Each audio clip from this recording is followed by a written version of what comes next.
नमस्कार साथियों, मैं शांतनु आप सभी का बहुत स्वागत करता हूं आपकी अपने डिजिटल लर्निंग प्लेटफॉर्म, आपके अपने संस्थान, अपने इंस्टीट्यूट द ऑफिसर्स विजन पे। द ऑफिसर्स विजन आपकी तैयारी को एक नई धार देने के लिए हमेशा कुछ न कुछ प्रयासरत है।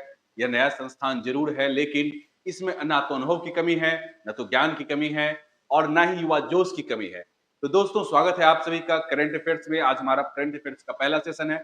हम करंट अफेयर्स का जो सेशन लेके आपके लिए प्रतिदिन आएंगे, वह बिल्कुल एकदम अखबारों पे आधारित होगा, क्योंकि अखबारों का ही महत्वपूर्ण रोल होता है। जितने सारे न्यूज हों, वो सारे के सारे न्यूज़पेपर्स के थ्रू ही हमारे पास पहुंचते हैं। तो चलिए प्रारंभ करते हैं न्यूज़पेपर से हमारा आज का 20 अप्रैल का करंट अफेयर्स। चलिए दोस्तों, तो पहला हमारा जो करंट अफेयर्स है, हम सभी जानते हैं कि अमेरिका और ईरान के बीच में वार्ता चल रही थी, शांति वार्ता। और यह इस्लामाबाद में हो रही शांति वार्ता पहली बार तो विफल हो गई, परंतु शांति वार्ता की एक बार फिर से प्रयास जारी है और प्रतिनिधि इस्लामाबाद पहुंच चुके हैं। इसके लिए ट्रंप ने इस वार्ता को आखिरी मौका बताया है, नहीं तो फिर वह बोले हैं ईरान पर हमला करेंगे। खैर, एक बार तो ईरान पर हमला करके मुंह की खा चुके हैं, फिर से वो ईरान पर हमला करने को ताबड़तोड़ प्रयासरत है। कोई नहीं, तो है क्या कि इस्लामाबाद पहुंच चुका है अमेरिकी डेलीगेशन, ऐसा कहा जा रहा है। तो है क्या कि दोस्तों, यह शांति वार्ता इतनी महत्वपूर्ण आखिर क्यों है, क्यों जरूरी है यह दुनिया के लिए या हमारे लिए? इस शांति वार्ता, चूंकि लड़ तो रहे हैं कौन, झगड़ा तो चल रहा है यूएस और ईरान के बीच में, लेकिन इसका असर, यह शांति महत्वपूर्ण क्यों है, शांति आखिर आवश्यक क्यों है? तो यह है सबसे महत्वपूर्ण बात। यह जो ऑयल चोक पॉइंट है, जिसे क्या नाम दिया गया है, होर्मुज। यह होर्मुज स्ट्रेट जो है सो दुनिया के सबसे क्रिटिकल ऑयल चौक पॉइंट्स में से है। यहाँ से पूरी दुनिया का लगभग 20% तेल एक्सपोर्ट होता है इसी रास्ते से। भारत भारत के लिए क्यों जरूरी है, शांति क्यों जरूरी है? तो दुनिया का 20% क्रूड ऑयल, कितना, 20% यहाँ से होता है। भारत अपनी जरूरतों का लगभग 80 से 85% इंपोर्ट करता है। उसमें भी अप्रॉक्स 50% क्रूड ऑयल कहां से इंपोर्ट करता है, इसी होर्मुज से। दूसरा, गैस, भारत गैस कहां से मंगवाता है? लगभग 90% भारत का जो गैस ईंधन है वह भी इसी होर्मुज से आता है। पिछले दिनों क्या है कि ईरानियन अधिकारियों ने भारत को इस होर्मुज से गुजरने की अनुमति तो दी थी, लेकिन क्या था कि आईआरजीसी ने फिर से भारतीय टैंकरों पे गोलीबारी कर दी थी। बाद में भारत इस चीज को लेके प्रश्न भी उठाया था। तो दोस्तों, पिछले कई दिनों से हम लोग देखते आ रहे हैं कि यह जो स्ट्रेट है, स्ट्रेट काफी महत्वपूर्ण और चर्चा में है। साथ ही साथ हम देख रहे हैं क्या, स्ट्रेट के बगल में ही यह गल्फ है, कौन सा, क्या नाम है इसका, पर्सियन गल्फ। क्या है? Persian gulf. और ये है gulf of Oman, gulf of Oman. दोस्तों, पर्सियन गल्फ और गल्फ ऑफ ओमान जो है सो इन्हीं दोनों को जोड़ता है कौन, यह होर्मुज स्ट्रेट। होर्मुज स्ट्रेट इन्हीं दोनों को जोड़ता है। तो आइए समझते हैं कि आखिर स्ट्रेट होता क्या है। What is the difference between gulf, between gulf and bay. दोनों का हिंदी तो ऐसे खाड़ी ही होता है, दोनों का हिंदी हम लोग लिखते हैं खाड़ी, लेकिन दोनों में एक डिफरेंस होता है, अंतर पाया जाता है। आइए देखते हैं क्या है। यहाँ देखो, स्पष्ट रूप से समझ में आता है। ये हुआ एक जल राशि और ये हुई दूसरी जल राशि, ठीक है। तो इन्हीं दोनों को जोड़ने वाला जो रास्ता है, इसी को क्या कहते हैं, जल डमरू मध्य। ये क्या हुआ, जल डमरू मध्य।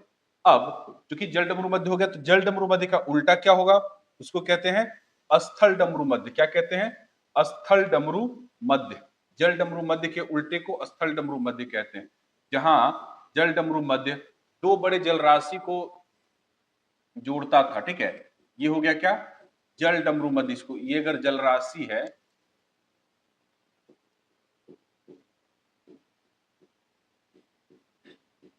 ये अगर जल राशि है और ये इसके जोड़ने का क्या है, सकरा रास्ता है, इसी को क्या बोलते हैं, जल डमरू मध्य। अंग्रेजी में इसको कहते हैं स्ट्रेट, ठीक है। जल डमरू मध्य को क्या कहते हैं अंग्रेजी में, स्ट्रेट। स्थल डमरू मध्य, स्थल डमरू मध्य को अंग्रेजी में क्या कहते हैं, इस्थमस।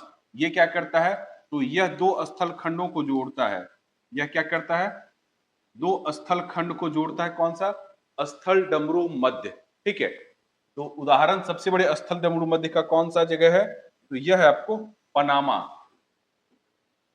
पनामा स्थल डमरू मध्य का सबसे बड़ा उदाहरण है। यह आपको एक तरह से देखिए तो उत्तरी अमेरिका और दक्षिणी अमेरिका को जोड़ता है। चलिए अगले आगे बढ़ते हैं। पिछले दिनों पर्शियन गल्फ काफी चर्चा में है, तो मैंने अभी बताया था क्या, गल्फ और बे में डिफरेंस क्या है, what is the difference between gulf and bay.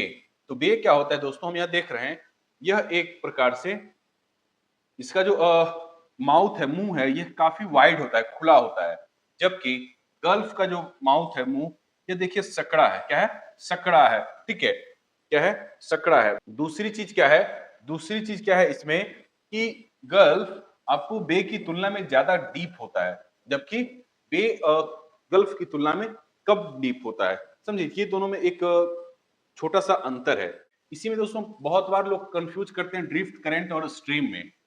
Drift, current और स्ट्रीम में ड्रिफ्ट क्या होता है, तो देखो ये सारी जो भी ये सभी शब्द जो है सो ये समुद्री धाराओं को इंगित करते हैं कि समुद्री धाराओं का कैसा वेग है, साथ ही साथ उसमें जलराशि की कितनी मात्राएं हैं, वो किस तरह से बह रही हैं।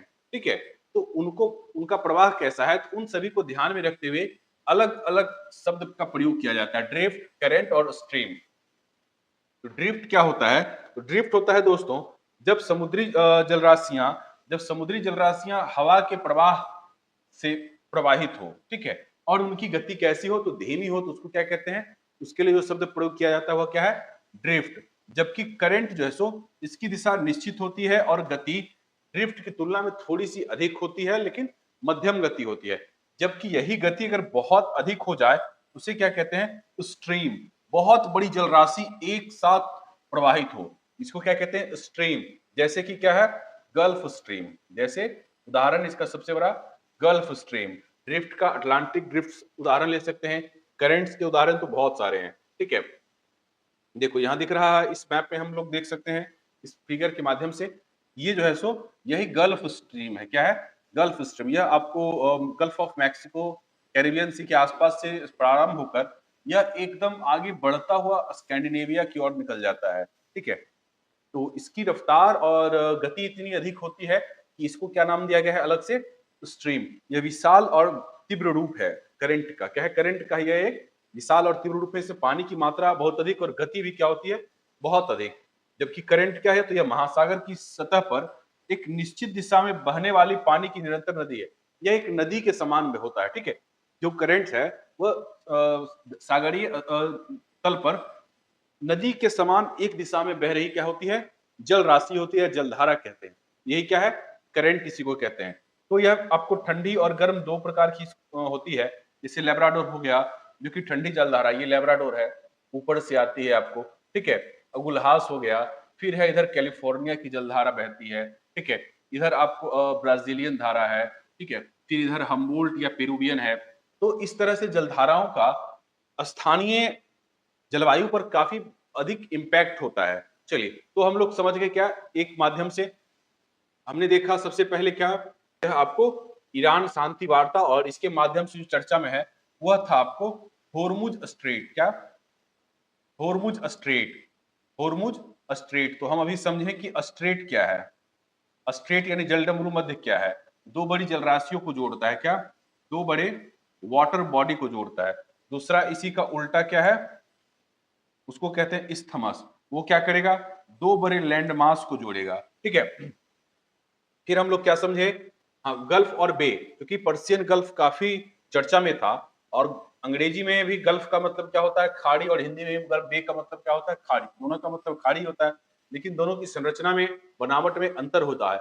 एक और अंतर जो मैंने बताया वह क्या है कि जो गल्फ है यह आपको टेक्टोनिक एक्टिविटी से बनता है, जबकि बे जो है सो वह आपको कटान छटान से बनता है। ठीक है, तो ये दोनों समझे। फिर हम समझे क्या, ड्रिफ्ट, करंट और स्ट्रीम में क्या एक बेसिक डिफरेंस है। ठीक है, इसके बाद ये देख लिए। अब आते हैं अगले पॉइंट पे।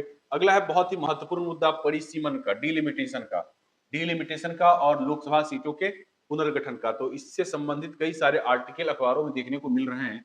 यह आपको राष्ट्रीय जागरण का है। इसमें क्या है कि राष्ट्रनीति या राजनीति संबंधित एक आर्टिकल छपा था जिसको हम लिए हैं, जिसमें बताया गया है कि परिसीमन से क्या-क्या असर हो सकते हैं। अभी वोट शेयर कितना है, तो उत्तर का जो है, दक्षिण का क्या है, वो सारा कुछ इसमें समझाया गया है। तो आइए हम लोग समझते हैं इसको एक-एक करके, परिसीमन क्या होता है।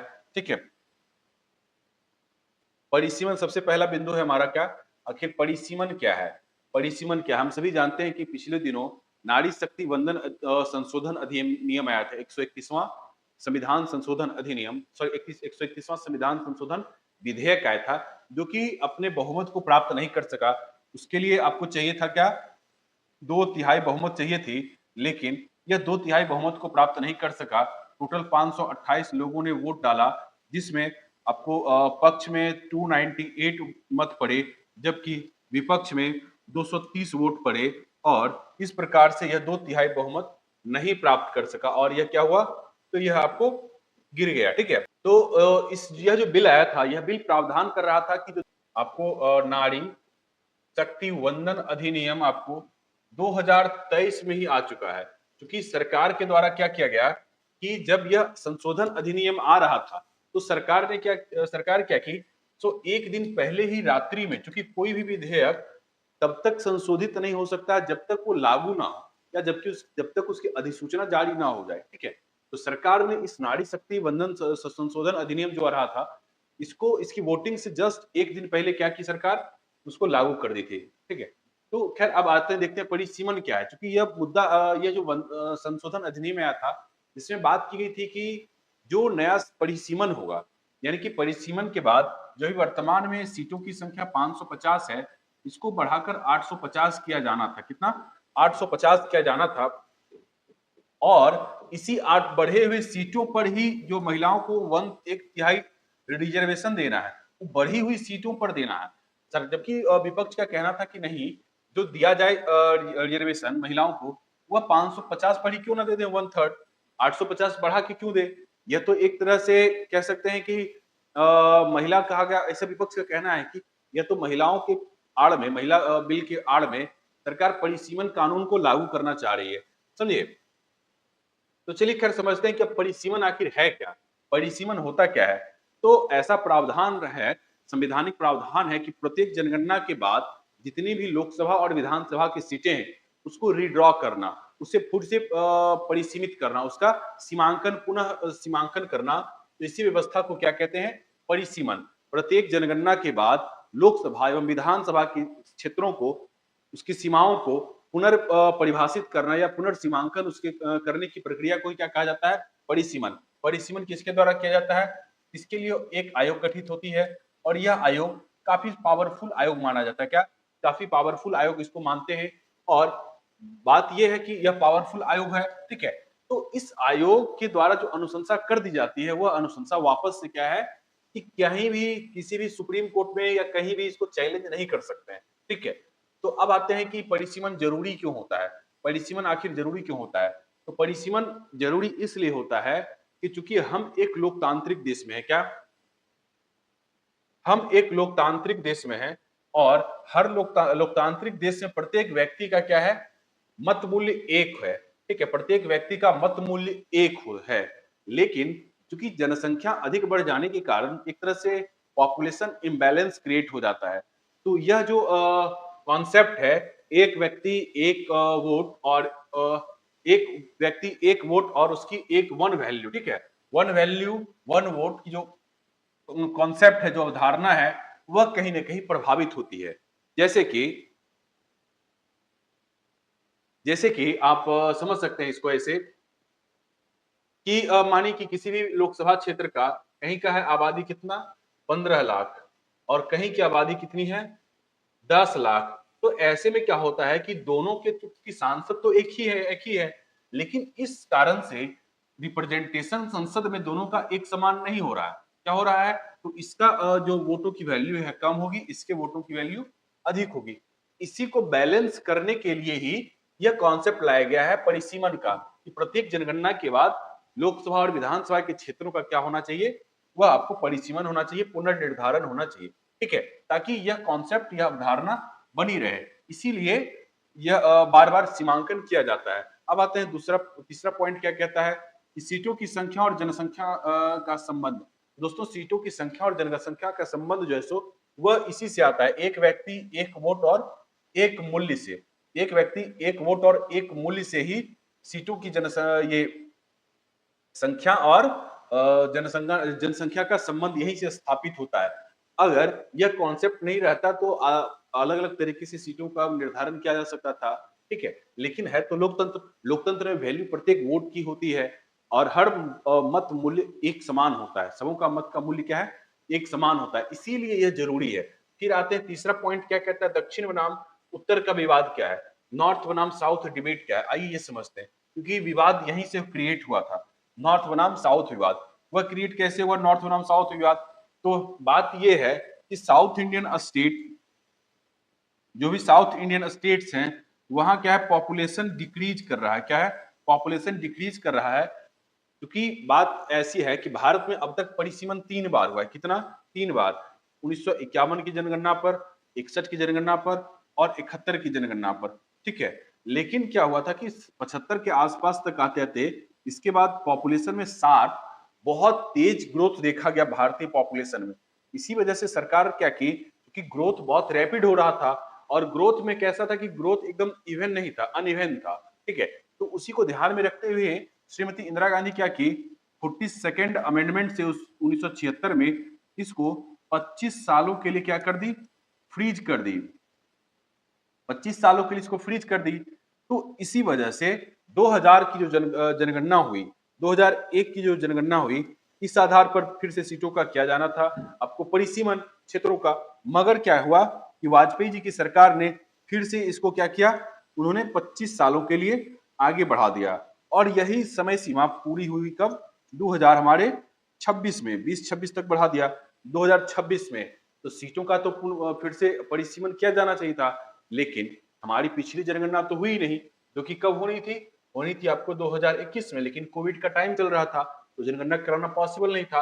अभी सरकार के द्वारा 2027 जनगणना के कार्यक्रम प्रारंभ कर दिए गए हैं।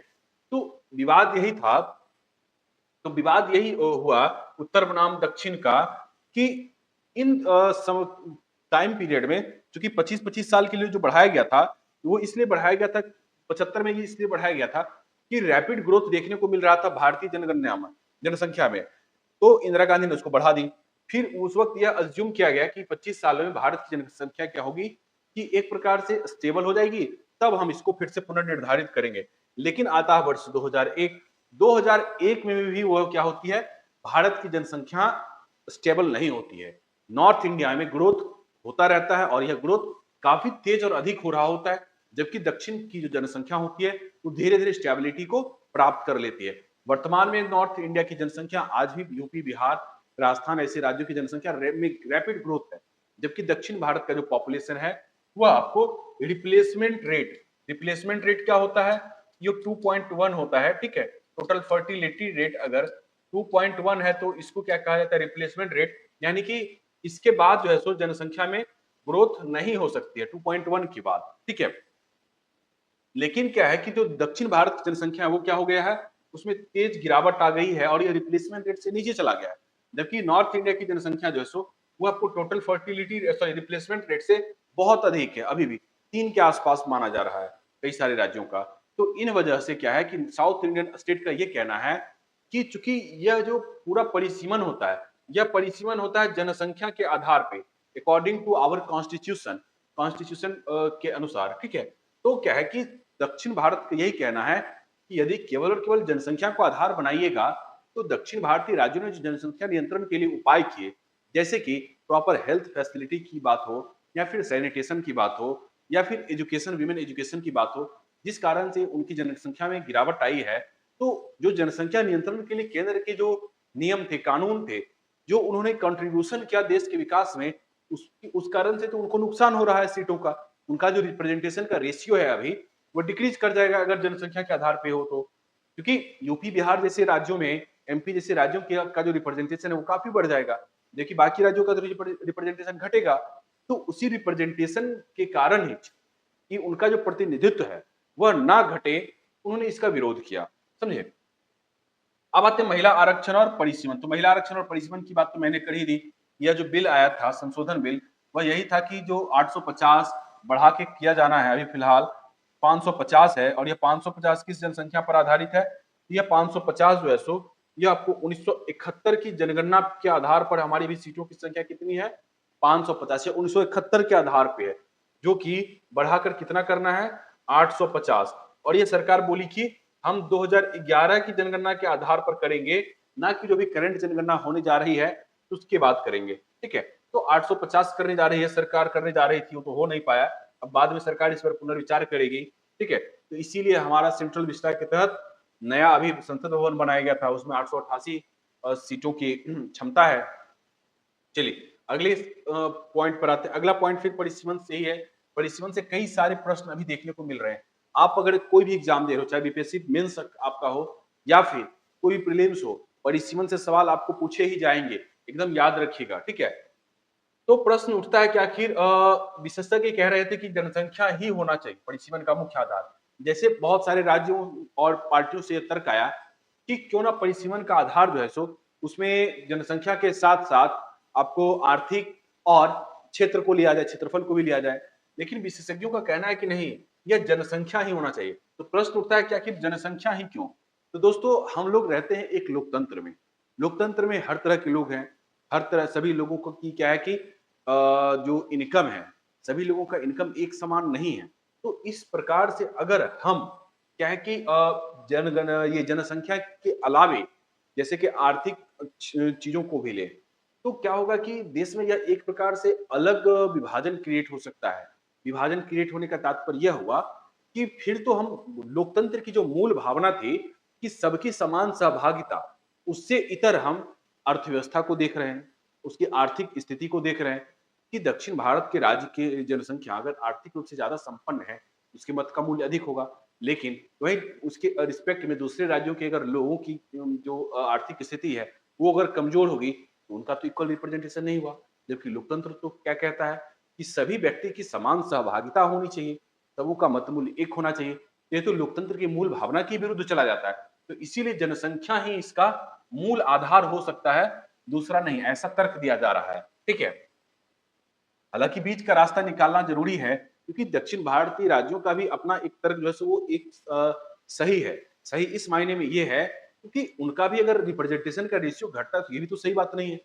तो कुछ ऐसा किया जा सकता है कि जो वर्तमान जनसंख्या का रेशियो है, जो वर्तमान रिप्रेजेंटेशन का रेशियो है, उस रेशियो को बनाते हुए, उस रेशियो को रखते हुए ही इंक्रीज किया जाए सीटों की संख्या में। समझे?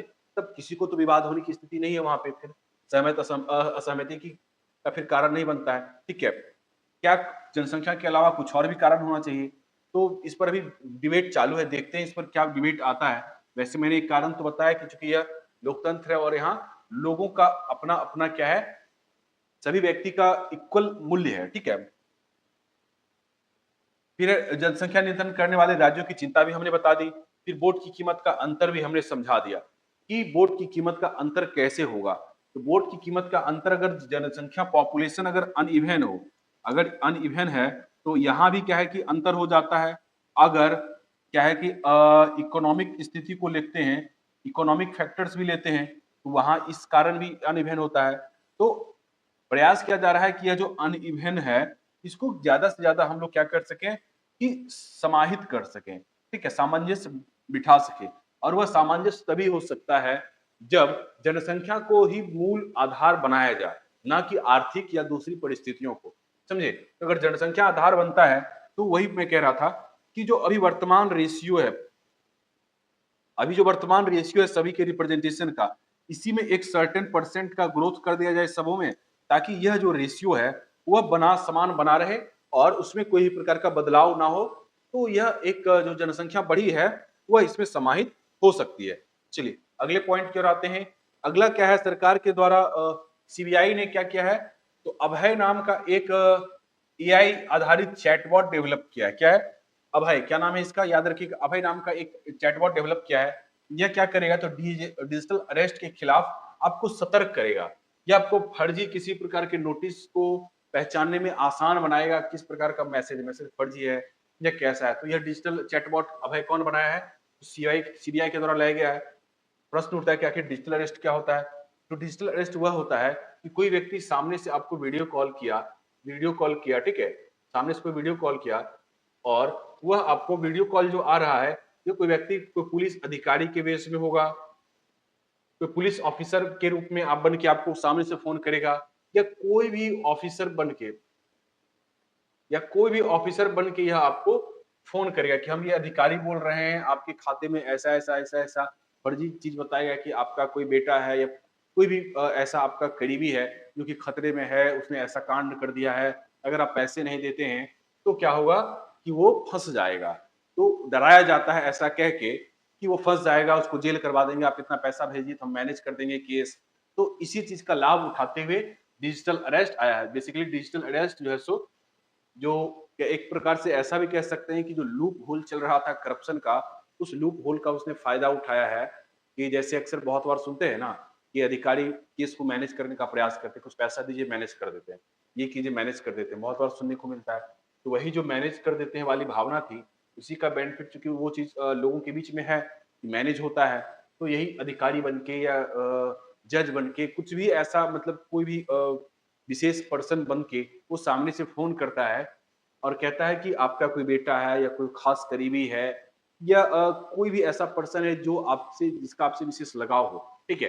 तो कहता है कि आप वो बहुत परेशानी में हैं, आप अगर पैसे नहीं भेजते हैं, तो उसके साथ कोई दिक्कत आ जाएगी। तो सामने वाले जो बुज़ुर्ग होते हैं, वो जनरली इस चीज़ को समझ नहीं पाते हैं और वो पैसे क्या करते हैं, ट्रांसफ़र कर देते हैं।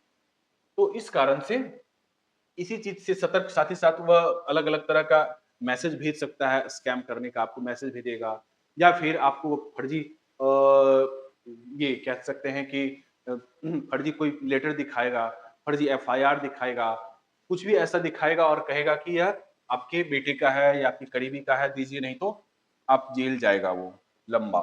ठीक है? तो लोग डर के दे देते हैं। चलिए, अगले पॉइंट की ओर आते हैं। अगला है अंतर्राष्ट्रीय संबंधों का। तो हमारे उपराष्ट्रपति जो सीपी राधाकृष्णन है वो अभी श्रीलंका की यात्रा पर थे। श्रीलंका की यात्रा पर थे। श्रीलंका हमारा सबसे नीचे पड़ोसी देश है और श्रीलंका हमारा सबसे करीबी पड़ोसी देश है समुद्र में, ठीक है? यह आपको पाक स्ट्रेट और मन्नार की खाड़ी से भारत से अलग होता है। पाक स्ट्रेट और मन्नार की खाड़ी से भारत से अलग होता है। श्रीलंका के राष्ट्रपति कौन है? तो यह है आपको कुमारा दिसानायके। श्रीलंका के राष्ट्रपति कौन है? तो ये हैं आपको दिसा नाइकी। दिसा नाइकी इसके प्रेसिडेंट हैं, ठीक है? क्या है? प्रेसिडेंट हैं और ये इसकी प्रधानमंत्री कौन है?